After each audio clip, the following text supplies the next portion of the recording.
Hello and welcome again to the Writer Review. This is Eric Carruth Writer, and this week we're going to be taking a look back at the 2008 historical romantic drama titled Australia. Now, Australia runs for 2 hours and 45 minutes long. It is directed by Baz Luhrmann. It is produced by Baz Luhrmann, Catherine Knappman, and G. Mac Brown. Let's see, the script was written by quite a few names here.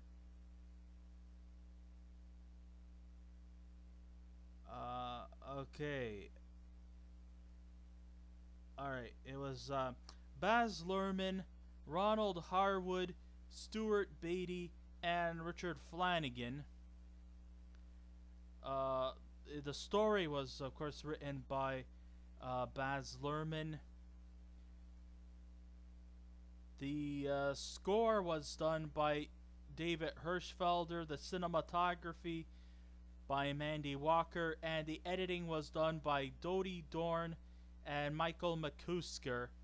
And the film was narrated by one of the more prominent characters in the movie, Brandon Walters. And the cast goes a little something like this. The stars of the cast are Nicole Kidman, Hugh Jackman, David Wenham,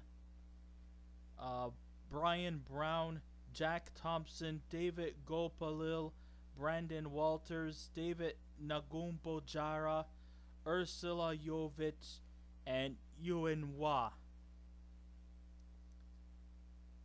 Okay. What did I think about the movie Australia? I can't really quite fully say that I would commend this movie very much.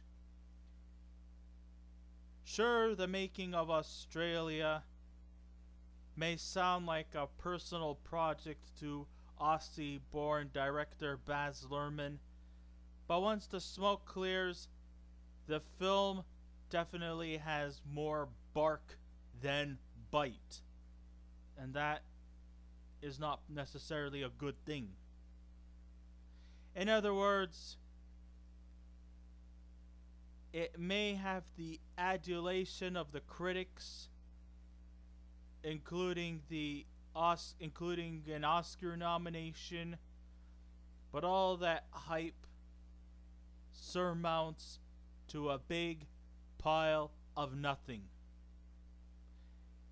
It runs for 2 hours and 45 minutes.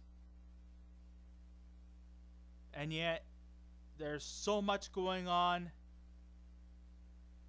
but so much little of it is of any redeeming quality and any redeeming factors of anything that could be of importance.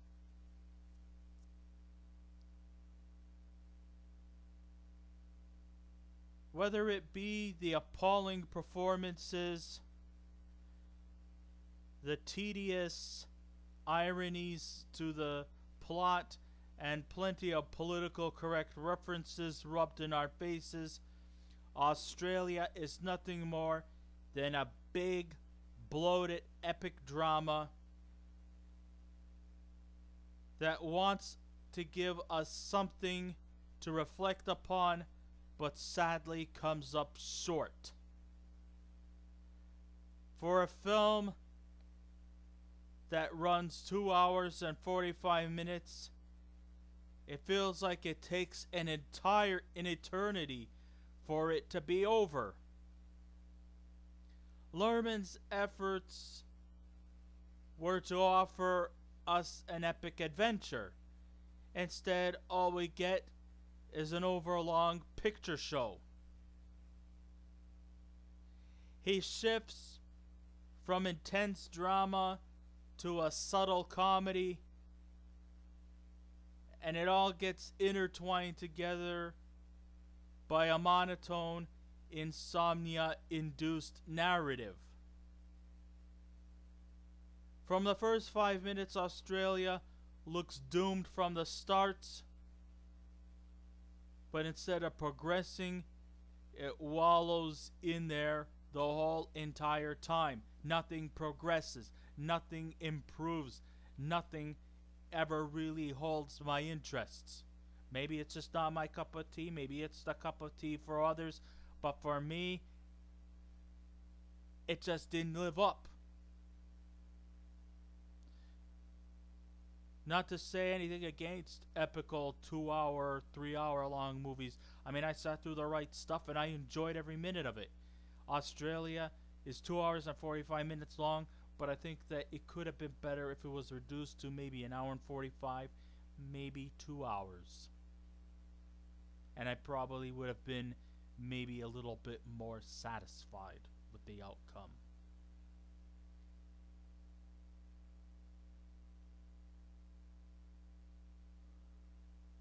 The worst habit that Luhrmann does in this film is that he pushes his audience into thinking this film is charged with emotion. But in reality, it's all very stoic in its delivery. He wants us to embrace in the warmth that this movie has, along with composer David Hirschfelder, as the swooning violins will grant us that feel-good comfort. But when there's a feeling of victory, the horn sections is at full blast. It is that manipulative. I mean, it's kind of spoon-feeding how we should react. And that's the kind of impression I get with the score. That with the violins are swooning, we should be in a relaxed state. But when the horns start blasting, that's when we should be forced into feeling a certain amount of fear and intention. When yet we should channel in our own time, our own initiative, our own moments of when we should feel these certain moments. Not to have it rubbed down our throats. Bad habit.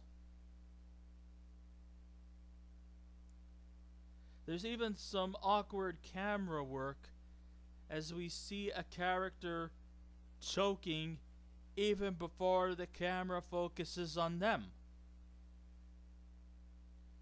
With all the long scenes, there is never any kind of connections. It's too whimsical and outrageous to be taken seriously as what's expected of us. By way of contrast, it is too serious to be regarded as a comedy and just plays its way to safety just to garner any kind of magical credit to it. I think that's the weakness here. It plays it too safe. Why? So that, and nobody gets offended? Well, part of the films to get things going is to have some kind of tension, to have some type of antagonistic approach to that, so that somebody could be intense. That way you could garner reasons to be angry at a certain character, or happy at a certain character, or feared.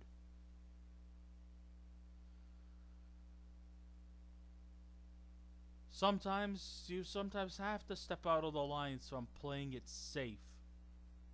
And if somebody gets offended, then that means you're doing your job right.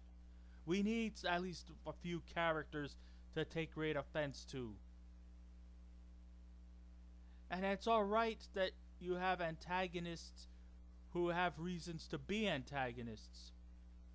But these antagonists also have to lead that level of intention so that you could get angry at the guys and that you could cheer for the protagonists and boo the antagonists. Don't always have to play it safe. But that's kind of like where it fails, aside from a lot of other idiosyncrasies that made this movie so vastly overrated. The fantasy side to this tale stems from an Aboriginal witch doctor who acts like a spiritual guide towards the principal characters located towards a nearby mountain. But the thing is that he always seems to magically materialize in all sorts of different places. I mean, he's practically omnipresent. Is he part of the narrative? We don't know. But it seems like he's always around. Whether it be through flashbacks, past events, present, the witch doctor is always around. He goes by the name of King George, who is, of course, wrongly accused for the murder of the leading character's husband. He gets imprisoned, and then he gets released because it wasn't him who killed the leading character's husband. So, but, just like in every movie, he's not really part of the narrative. He just sort of just appears everywhere. Always hiding out in the background. Never says a word. But always looks militant in his presence. And this is very ineffective because this is what he gets paid for. He gets paid a lot of money just for doing that. I mean, I don't mind if he gets a couple $100, but he's going to make big money just for standing there or just appearing unexpectedly without really doing much. Cushy job. And he makes more money than I do.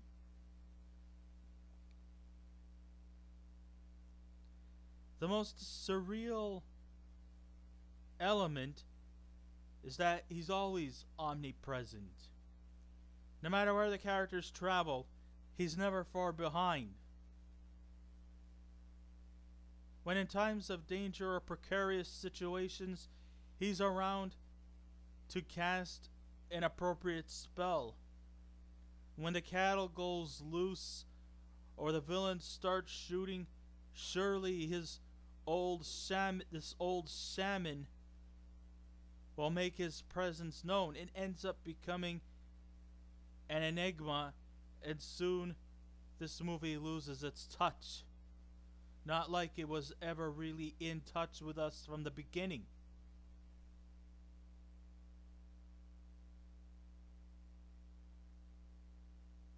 But why?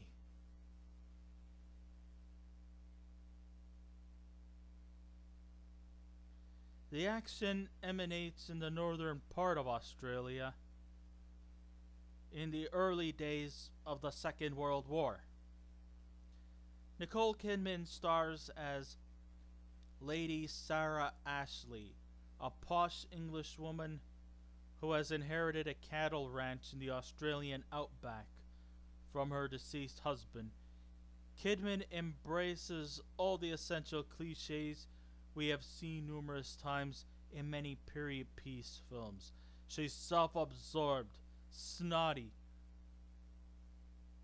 walks like a stick shuffled up her ass, and has little care for anything that's regarded lower class. She's a poster child for satire, and to have this character as the leading character makes me question what Kidman was thinking when she agreed to this role. I mean, I always feel that these character roles tend to be very tiresome. In many ways, she reminds me a lot of the Meryl Streep character in the much more better filmed 1985 movie Out of Africa. In many ways, this movie kind of reminds me a bit like that. It also has a little bit of a Far From the Madding Crowd thing, where she inherits a big chunk of land in Australia because her husband died, and and the Aborigines are to blame for it, especially the shaman named King George. Only to discover that it wasn't him. And of course, you know, in this movie, there's a lot of tribal bias that also seems to reflect the movie. The Aborigines are the misfortunate, innocent victims, and the English Australians, the white guys, are the bad guys. There's, of course, the old cliche about the herding situation involving an inexperienced herder like Lady Sarah Ashley, who's never done it before, but somehow has the magical gall to actually just be just as effective as the guys. You know, okay, fine, there's going to be a little feminine, there's going to be a little SJW here and there. But the fact of the matter is, it's that it's rubbed in our faces. And then, of course, there's the whole animal rights things. Oh, if you're hunting for a kangaroo, you're bad, you're evil, because you're killing off one member of the Australian wildlife, and that you should preserve them. Yes, okay, fine, that's a good cause, yes.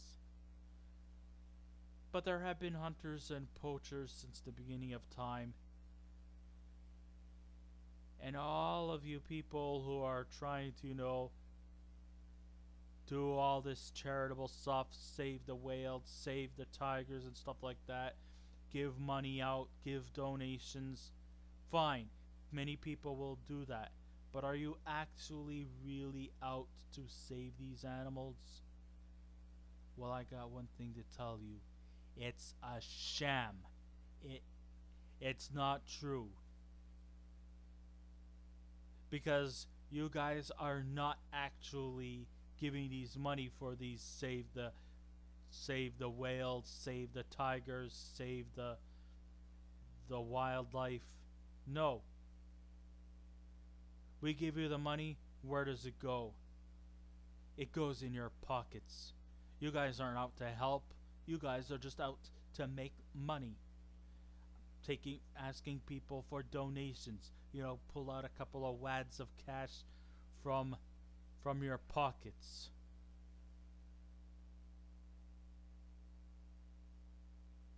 If you are so gung-ho, my only simple solution is just don't kill. Easy as that. I don't have to go into some save the whale bullshit or save the tiger bullshit. No, all you have to do is just simply don't kill. I don't have to give money out to anybody. I've tried it before, and it's all just hypocrisy.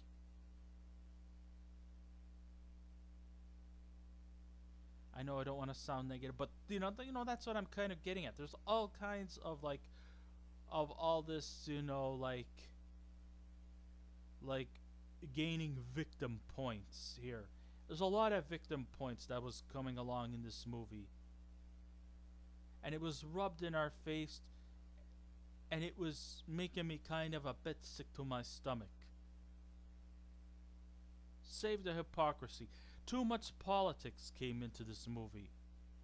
Now, I'm not saying that a lot of the other movies that I have seen don't have some politics, because I think almost every movie there is some politicking somewhere in the horizons. But here, it's just way too frequent.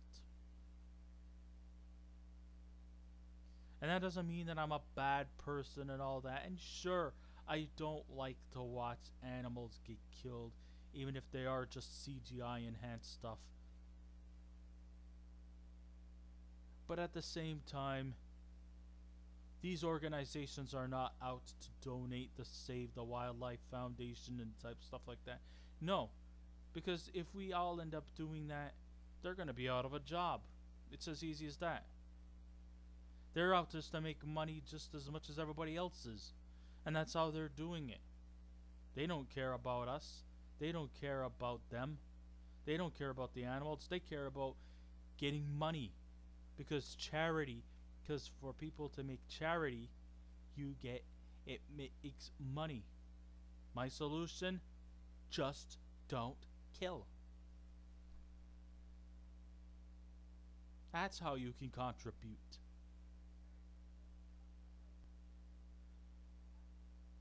After I'm finished,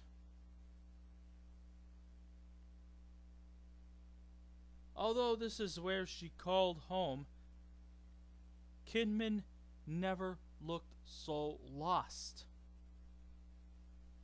And the worst case scenario is that Baz Luhrmann just sits back and lets her be that way.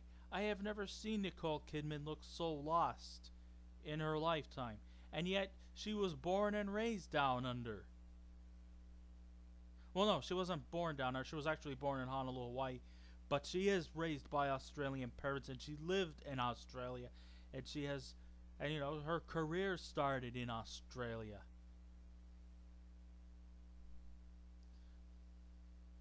And even though, yes, Nicole Kidman is playing a British woman, she should not have been lost in this Australian outback. It just saddens me that an Australian native like Nicole Kidman could be lost in a place like where she grew up. Normally, Kidman is a bombshell in the films she's in. But here, she is quite unattractive, even if she's blessed with royalty.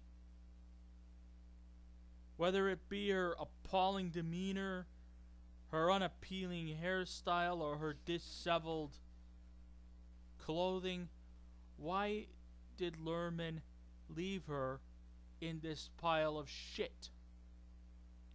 Why couldn't he help her fix up her character a bit? What makes it more puzzling is that he knew he was pairing her with fellow Aussie Hugh Jackman, and by God, how am I going to explain his looks without sounding gay? My God, he never looked any better as an Aussie cowboy, better known as the Drover. Sure, the actresses got a feeling of awe from the audience, but Jackman is the rare breed of male performers getting an awe from the crowd. His looks, appeal, and charisma will likely leave his fans breathless, like the second coming of Jesus if such an event should happen. Everybody in the crowd was really, really rooting for Hugh Jackman. I mean, the guy looked jacked. The principal action scenes of Australia is Sarah in her new role as a cattle owner struggles to move her herd across the country, but can't do it. She hires the experienced rancher Drover, who hates her at first because that's how all relationships in movies start off, which is another cliche. It happens in every movie. We all start off by hating each other, and then it takes a few scenes before they start to like each other, and then, then things fall apart, and they go away for a bit, and then they come back, and everything is la-di-da, and they all lived happily ever after at the end. It's been done before millions of times, before and after this movie.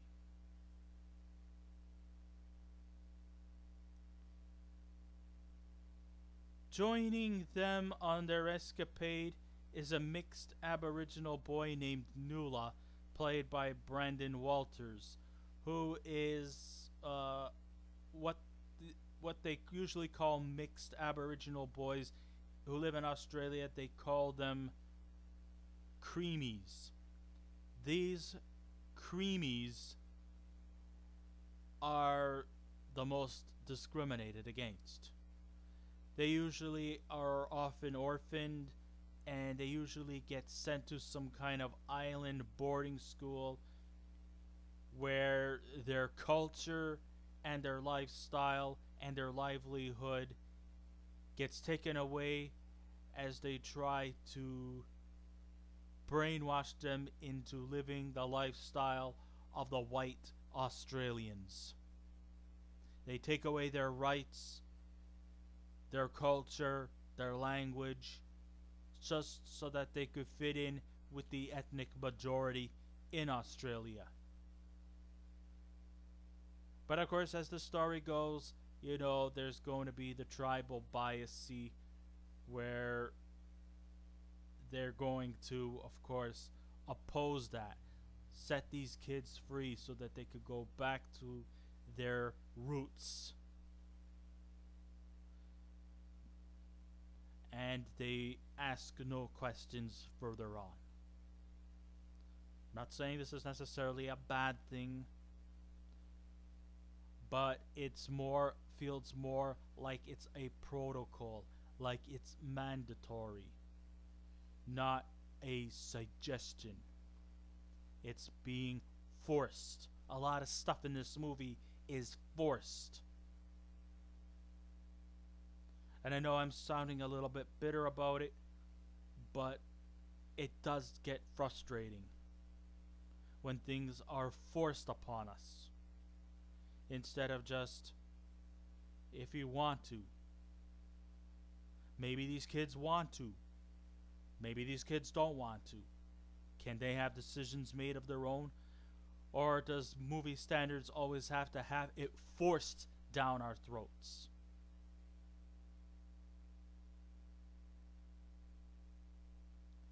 Now, Nuala also sort of serves as our narrator, even though he doesn't have the knack for it.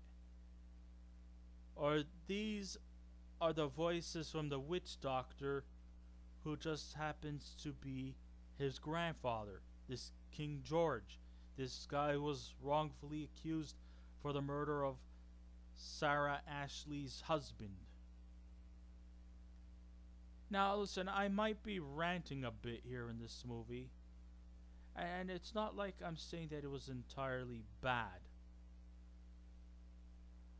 I mean, it's not 100% an abomination. The technical aspects here are actually quite impressive. The scenery is very picturesque. The visionary aspect is actually the best quality of this film. Luhrmann has his idea of creating Australia as a vibrant, colorful, frolicking country. But all that visual beauty wears out its welcome. The Aboriginals are looked upon as noble founders of this land and are not looked as savages like many films being treated before this. However, they're portrayed just way too sympathetic, almost to the point of them being treated like victims, almost practically dumbing them down. That's kind of like where it becomes appalling. Almost like you thinking they're stupid, when really they're not. They have a way of life that might be more than we could think of. There's probably a lot more layers towards Australian Aboriginal life than you and I could imagine, but they're being spoon-fed. They're being dumbed down.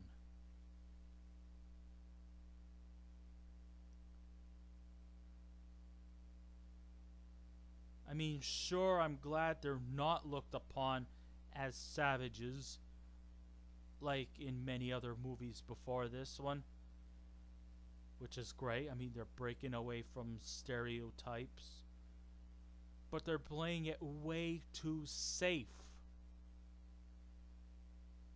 And sure, Luhrmann can give us the physical beauty of Australia, but never do we feel the beauty of this country.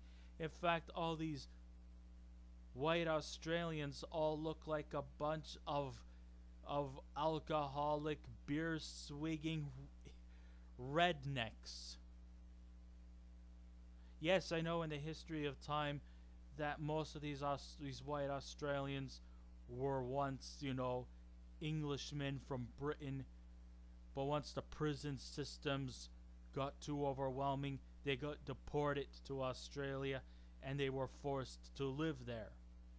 So now, some of these people lived as free men and free women, and, they're dirty, they're toothless, and they act like a bunch of redneck racist hicks.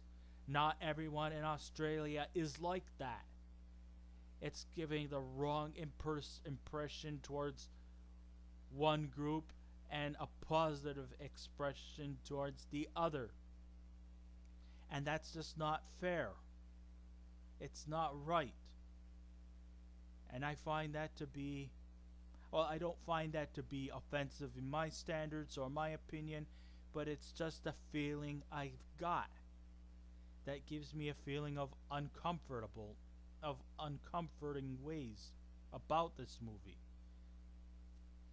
which is appalling in its nature. So in the end, Australia is actually a very sad film. The artistic merit, the performances, and the story really had a lot of potential to be really good. But in the end, it leads us into feeling cheated, unfulfilled, and uninspired. And so when all's said and done, I can't really recommend this movie very much,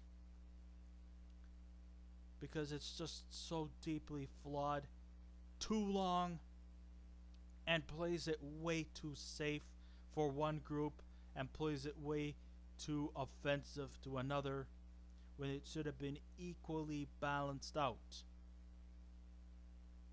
There's good and bad in everybody and everyone. Not one group is bad and not one group is good. There's good and bad on both ends. There are some bad people with the Australian Aborigines just as much as there are badness towards white Australians. And of course, by turning the tables, there's some good Australian Aborigines and there's some good, Australian majority white people. Everybody has good and bad in them. It's a yin-yang society. Don't just pick one side, make them good, and the other side, make them evil. Let's make them equal. That's all I'm saying. So with all said and done, I have to give Baz Luhrmann's Australia, out of a scale of 10, I give it a 5. So I guess this ends my writer review. Thank you all for listening in. If you wish to subscribe to my channel, please feel free to do so. If you wish to leave a comment, go right ahead. Just remember, be kind, be courteous, and please refrain from any rude comments. And I will be back again with another movie review. So until next time, this is Eric Red Writer saying, keep watching those movies, and I'll see you around. Goodbye.